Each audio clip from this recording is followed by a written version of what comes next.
Hi hello welcome வணக்கம் நம்ம. So என்ன வீடியோ எப்படின்னா ஒரு நியூ மூவியோட அனௌன்ஸ்மெண்ட் அப்படின்னு சொல்லிட்டு வந்திருக்கு. ஸோ இந்த ஒரு மூவி என்ன அப்படின்னு சொல்லி பார்த்தீங்கன்னா நம்ம பிரதீப் கங்கநாதன் லவ் டுடே அந்த ஒரு படம் மூலமா பார்த்தா ரொம்ப ஃபேமஸ் ஆகிட்டாருங்க ஆச்சுங்களா. ஸோ அவரோட செகண்ட் மூவி லவ் டுடேன்னு சொல்லலாம். So first movie only direction மட்டும் பார்த்தா பண்ணியிருந்தாரு. ஆனால் லவ் டுடே செகண்ட் மூவி பார்த்தா டேரக்ஷன் வித் அண்ட் பார்த்தா ஆக்டிங் ரெண்டுமே பார்த்தா பார்த்துப்போம். ஸோ அவரோட நெக்ஸ்ட் மூவி தேர்ட் மூவி என்னப்பா ஆக்டிங்கில் நம்ம என்ன மூவி பார்க்க போகிறோம் அப்படின்னு சொல்லி எல்லாரும் ஃபேன்ஸ் கிட்டே வெயிட்டிங்கில் இருந்தோம். ஸோ இப்போ அதிகாரப்பூர்வ அறிவிப்பு அப்படின்னு சொல்லிட்டு அனௌன்ஸ்மெண்ட் பண்ணிட்டாங்க அப்படின்னு சொல்லிட்டு சொல்லலாம். ஸோ இந்த ஒரு படத்தோட டேரக்டர் நம்ம விக்னேஷ் சிவன். ஸோ இவரோட டேரக்ஷனில் நம்ம பிரதீப் அவரோட நடிப்பில் அண்ட் செவன்ஸ்கின் லலித் இந்த ஒரு படத்தை தயாரிக்க போகிறாரு. அண்ட் இந்த ஒரு படத்துக்கு அனிருத் மியூசிக் பண்ண போகிறாரு அப்படின்னு சொல்லிட்டு கன்ஃபார்ம் ஆகிடுச்சு.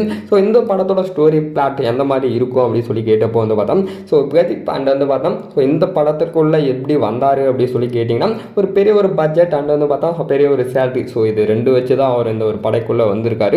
இந்த ஒரு படத்தோட ஸ்டோரி பார்த்தா பழசுங்க ஆச்சுங்களா. நம்ம எஸ்கேக்கு பார்த்தா எஸ்கே 17 அப்படின்னு சொல்லிட்டு ஒரு ஸ்டோரி நம்ம இருக்கும். அண்ட் கூகுளில் போட்டிங்கன்னா கூட ஒரு அனௌன்ஸ்மெண்ட் ஒன்று இருக்கும் லைக்கா விக்னேஷ்வன் எஸ்கே இந்த ஒரு காம்பினேஷனில். ஸோ அந்த ஒரு ஸ்டோரி அங்கே ட்ராப் ஆனது. ஸோ இங்கே பிரதீப்கிட்ட பார்த்தா ஓகே பண்ணியிருக்காங்க.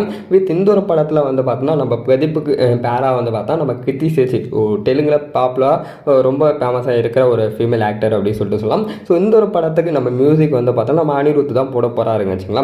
இந்த ஒரு படத்துக்கு ஒளிப்பதிவு கேமராமேன் பார்த்தா ரவிவர்மன். ஸோ அவர் தான் பார்த்தா பண்ண போகிறாரு. அதே போல் பிரதீப் அசோக். ஸோ அவங்க தான் இந்த படத்தோட தொகுக்க போகிறாரு அப்படின்னு சொல்லிட்டு சொல்லலாம். ஸோ இந்த படத்தோட அபிஷியல் அனௌன்ஸ்மெண்ட் அப்படின்னு சொல்லிட்டு பூஜை வீடியோ ஒரு 4 ஸ்டில்ஸ் பார்த்தா ரிலீஸ் பண்ணியிருக்காங்க. வித் இந்த படத்தோட டைட்டில் என்னப்பா அப்படின்னு சொல்லி கேட்டிங்கன்னா எல்ஐசி அப்படின்னு சொல்லிட்டு வச்சிருக்காங்க வச்சுக்கலாம். ஸோ எல்ஐசினா என்னப்போ மீனிங் அப்படின்னு சொல்லிட்டு கேட்கலாம். ஸோ லைஃப் இன்சூரன்ஸ் கம்பெனியா அப்படின்னு சொல்லி கேட்கலாம். ஸோ இதுதான் வச்சு பார்த்தா வச்சிருக்காங்க.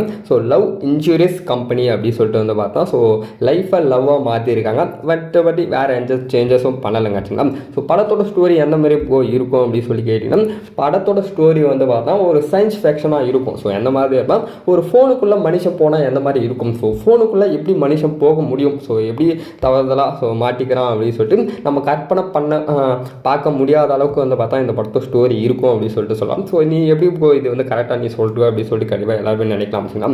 ஸோ என்ன அப்படின்னா இந்த ஒரு ஸ்டோரி எஸ்கேக்கு சொல்லி ஓகே பண்ண ஒரு ஸ்டோரி தான். பட் அங்கே எல்லாமே சேஞ்ச் ஆச்சு. அது வித் இங்கே பிரதீப் கிட்ட ஓகே ஆச்சுங்க ஆச்சுங்களா. ஸோ இதுதான் பார்த்தா பெரிய சேஞ்சஸ் நடந்திருக்கு. மற்றபடி எல்லாமே காமன் தான் ஆச்சுங்களா. ஸோ கண்டிப்பாக இந்த படத்தில் 1 by 1 அப்டேட்லாம் நெக்ஸ்ட் வர சொல்ல கண்டிப்பாக நம்ம நிறைய ரிவ்யூ பண்ண போகிறோம். ஸோ வீடியோ இருந்தால் லைக் ஷேர் சப்ஸ்கிரைப் பண்ணுங்கள். ஸோ வேறு ஒரு வீடியோ ரெக்கன்சல்ட் செஞ்சுப்போம். Have a next day.